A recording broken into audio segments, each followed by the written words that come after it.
নমস্কার বন্ধুরা, আজ আমি তৈরি করেছি বরবটির ভর্তা। এটি বানানোর জন্য আমি যা যা ব্যবহার করেছি চলুন তাহলে দেখে নেওয়া যাক। আমি এখানে কিছুটা পরিমাণে বরবটি নিয়ে নিয়েছি। বরবটিগুলো দুই ভাগে ভাগ করে নিয়ে এইবারে ছোট ছোট টুকরো করে কেটে নিতে হবে। বরবটির মুখটা এভাবে কেটে নিয়ে বাদ দিয়ে তারপরে কেটে নেব।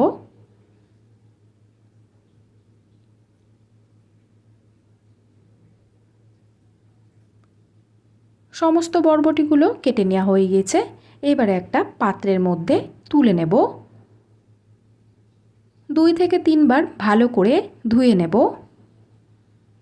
এইবারে কড়াইতে ধুয়ে নেওয়া বরবটিগুলো দিয়ে দেব। তার মধ্যে দিয়ে দেব হাফ গ্লাস মতো জল। এইবারে বরবটিটা ভালো করে ভাপ দিয়ে নিতে হবে। আমি প্রায় 10 মিনিট মতো এইভাবেই ফুটিয়ে নিয়েছিলাম। এইবারে জল ঝরিয়ে নেব। ওই কড়াইতে দিয়ে দেব কিছুটা পরিমাণে সর্ষের তেল। তেলটা ভালো করে গরম করে নেওয়ার পরে দিয়ে দেব এর মধ্যে 2টো শুকনো লঙ্কা। আপনারা চাইলে পুরো রান্নাটা কাঁচা লঙ্কা দিয়েও করতে পারবেন, তবে আমি এখানে 2টো শুকনো লঙ্কার ব্যবহার করেছি। হালকা ভেজে নিয়ে তেল ঝরিয়ে নিয়ে তুলে নিতে হবে। আর ভেজে নেব 7 থেকে 8টা রসুনের কোয়া। রসুন দিলে ভর্তার টেস্টটা আরও বেশি ভালো হবে। হালকা করে ভেজে নেওয়ার পরে রসুনগুলো তেল ঝরিয়ে নিয়ে তুলে নিতে হবে। ভেজে নেব এবারে পেঁয়াজ কুচি। আমি এখানে 2টো বড় সাইজের পেঁয়াজ কুচি করে নিয়েছি। পেঁয়াজগুলো হালকা করে ভেজে নেব, খুব বেশি কড়া করে ভাজার প্রয়োজন নেই।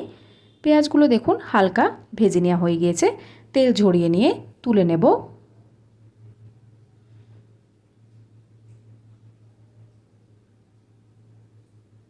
এইবার একটা মিক্সির বাটি নিয়ে নেব। তার মধ্যেই দিয়ে দেব ভেজে নেওয়া শুকনো লঙ্কা, পেঁয়াজ এবং রসুন। সাথেই দিয়ে দেব জল ঝরিয়ে নেওয়া বরবটি। বরবটিগুলো আমি নামিয়ে নিয়ে প্রায় 10 মিনিট মতো হালকা ঠান্ডা করে নিয়েছিলাম। এইবারে ভালো করে পেস্ট করে নিতে হবে, জল ছাড়াই একদম মিহি করে পেস্ট করে নেব।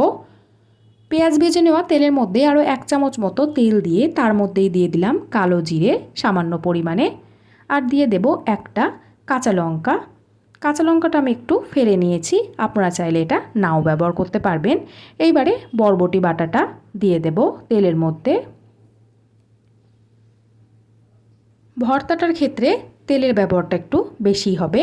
সামান্য পরিমাণে মিক্সির বাটি ধুয়ে নেওয়া জল দিয়ে দিলাম, আর দিয়ে দিলাম পরিমাণ মতো লবণ। সামান্য পরিমাণে হলুদ গুঁড়ো দিয়ে মিডিয়াম ফ্লেমে রেখে দিয়ে ভর্তাটা ভালো করে ভেজে নিতে হবে। আর কোনো কিছুই মশলা দেওয়ার কোনো প্রয়োজন নেই, লবণ এবং হলুদ দিলেই হয়ে যাবে।